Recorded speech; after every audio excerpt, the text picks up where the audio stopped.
It's Thursday night. I have been going crazy this week. The race car is good. We made those few passes on Sunday. So Monday night, Tuesday night, Wednesday night, I have been Facebook and YouTube stalking all these no prep racers. And I think I've got, I've watched a ton of video. Eric Mann, Billy the Kid, those are the two that stick out the most, that I've been stalking probably the most. The dude with the Trans Am, I don't even know his name. But I have been looking and looking and looking. And so I think I got a lot of good information based on what their cars look like they're doing, and what mine looks like it's doing. We won't know until I get down there on that no prep track on Saturday. 710 dig or die. I have been playing with my laptop. I've been looking at the data, and I've been looking at my runs, and I just wanted to go over with y'all kind of what my game plan was. It's a big race. It's $20,000 to win, so that's a huge purse. So a lot of people are, they're quiet. They don't want to talk about exactly what they're going to do.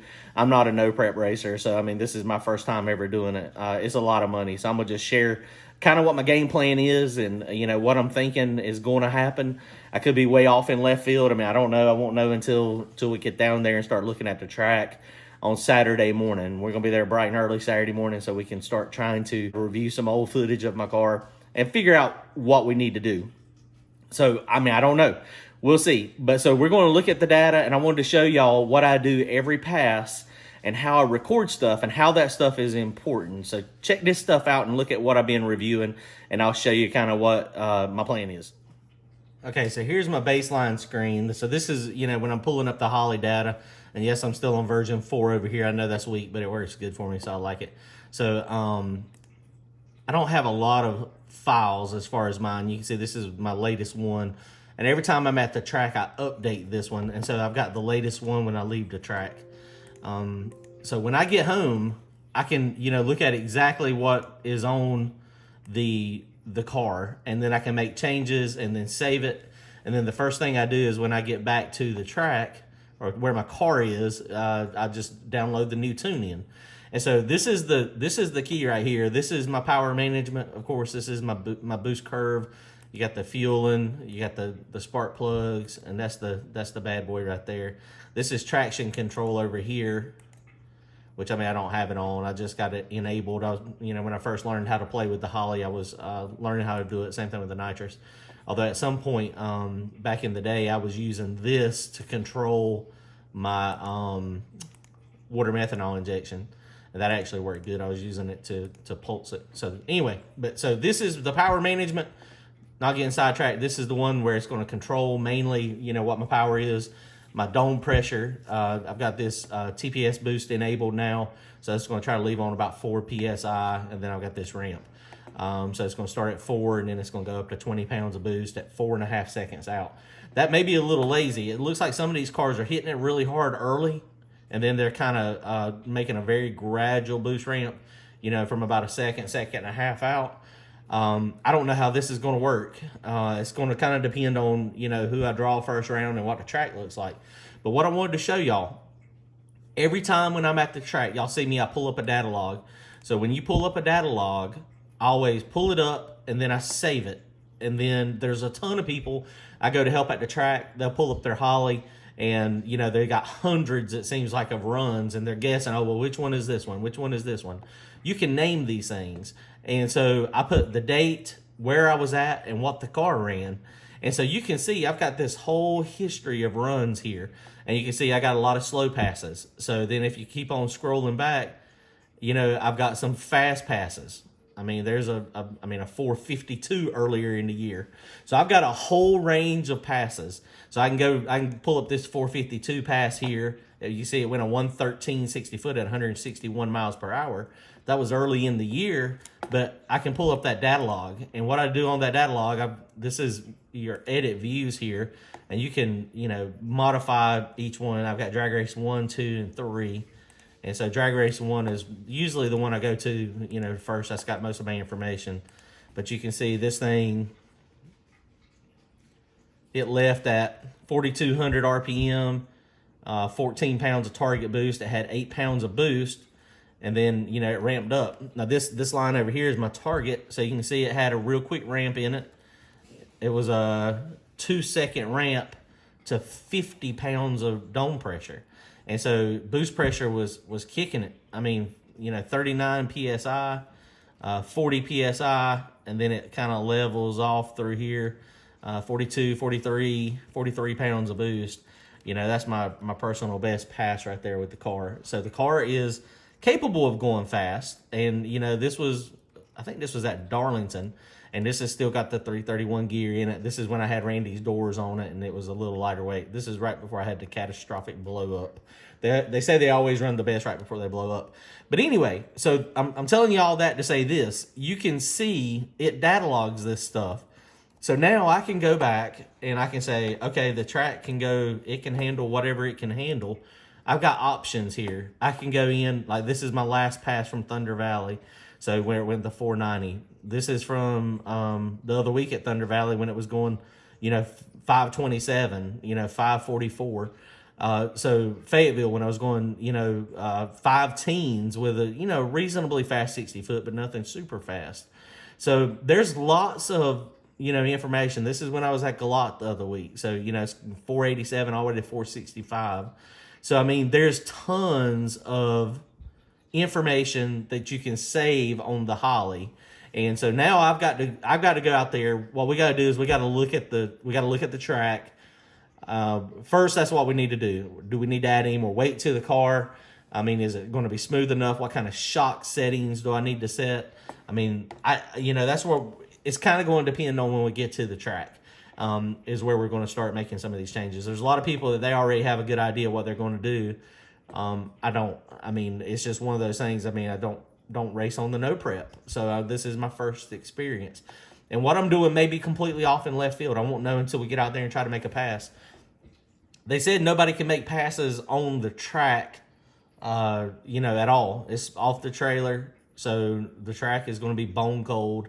Big tire cars are going to go first. So if there's 32 or, you know, 40 cars on the big tires, then by the time the small tires get around there, I mean, the track might be really good because we're doing glue burnouts.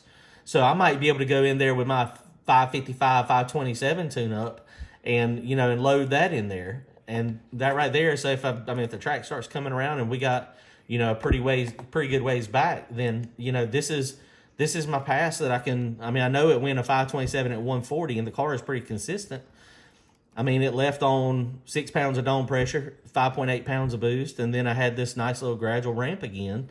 But it wasn't super slow, but 25 pounds of boost at 3 seconds. So that's a pretty aggressive ramp. But you can see here, it kind of did a little bit of a boost creep here.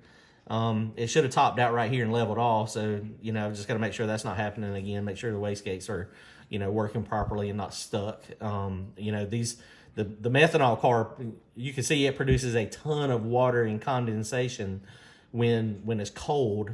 So, you know, those valves, I probably need to get in the habit of making sure I take them off and get them lubricated real good so I don't have a wastegate sticking issue. But this one right here, when a 527 at 140, that 140 was definitely because it was creeping boost out here at the back. But so this would have probably been like a 535, 540. Didn't go super fast into 60 foot at 131. So, I mean, but that's okay. I mean, I can deal with that if the track is there. It might be one of those things I have to hit it pretty hard to get that 131 60 foot. And then, you know, gradually do a boost curve from here. Hit it, have this same basic ramp until you're at, you know, the 60-foot mark, 1.31, have that same target right there, and then stretch it out from there. It kind of depends on what it looks like down track. I'm hoping when I get there and people are walking the track, you know, I can overhear some conversations that people are having about, you know, the track itself and, you know, what they think.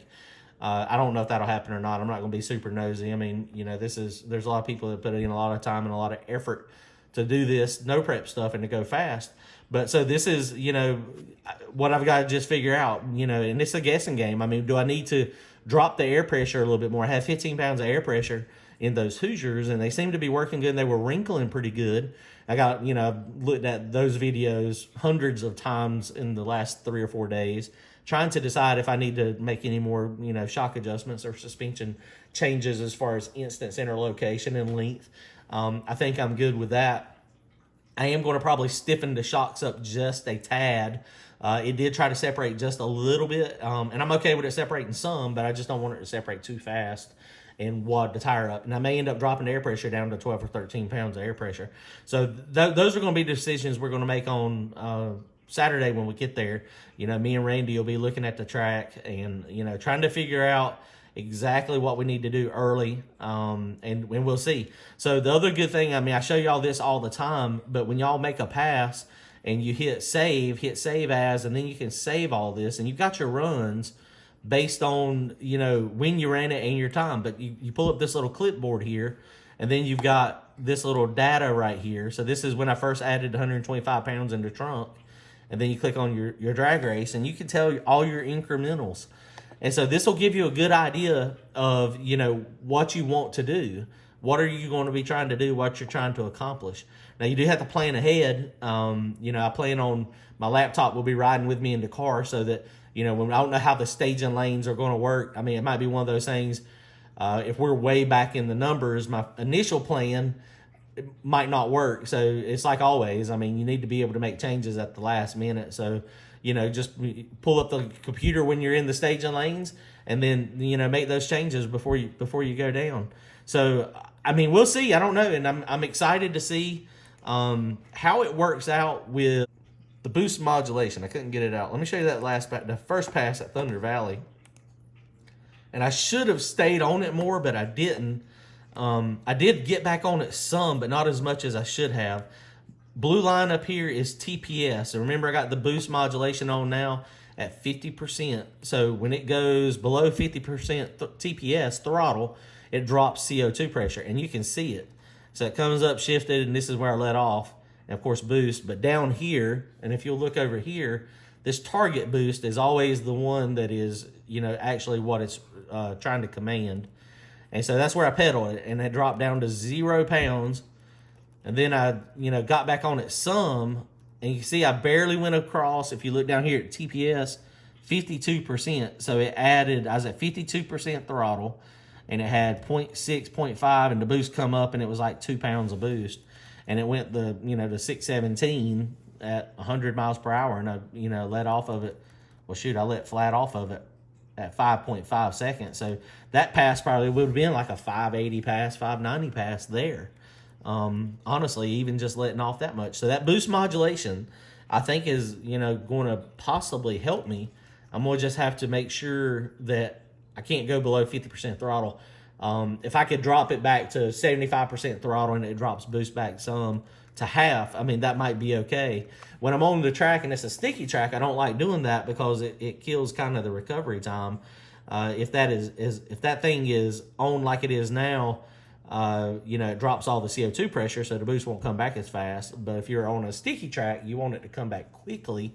So if you pedal it and the CO2 pressure stays up, the wastegate's never open. As soon as you map back on it, the turbo really hadn't lost a ton of momentum. And especially this ball bearing turbo, it comes back super hard, super fast. But anyway, I just wanted to show y'all. So very important. If you've got, there's a lot of people. I know Billy the Kid, he's still on carburetor. He's data logging some stuff. But he doesn't have the ability unless he's got race pack, and he may, I don't know. But I was on carburetor for a long time, blow through, and you just don't have as much data. The Holley EFI or Fast EFI, big stuff, whatever it is, the main benefit is that you have data. You just have lots of data. And then, like, if you go to this drag race number 2, this is just different stuff. Oil pressures, coolant temp sensor, you know, manifold air temp. It's just got all the information you could ever want on these screens. So, I mean, it's just crazy what it does and what you can see. And, you know, by just sitting here at the computer and playing on it. And a lot of people, you know, everybody's gearheads that are doing this. I mean, you know, it used to be for me, it was getting greasy in the garage, and, you know, my hands on it that way, you know, messing with it every night. And so now, I mean, this is doing the same thing. This is tweaking it. This is how the cars have gotten so fast over time, is by being able to see, okay, oh, this little dip right here, what can I do? Can I do something to change that there? Can I add a little bit more timing in it? Can I take some fuel trim out right there? So there's a lot of stuff you can do just looking at the data. But anyway, so that's my game plan for Saturday. It may blow up. We may go out first round. I mean, it is what it is. It's our first no prep race. True no prep race from the back of the track. But we're going to have fun regardless. It's going to be exciting seeing all these big name no prep racers that I've been watching on YouTube. It's going to be crazy. I'm excited. We're going to get us some skinny sauce.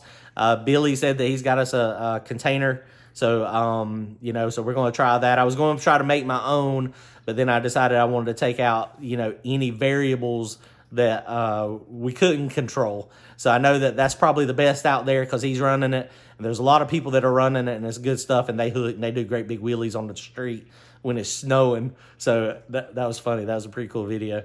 But so we'll see. I mean, we'll see what happens. We're excited. We're going to try to get some win lights. We're going to just try to go rounds. All right, see y'all next time. Thanks.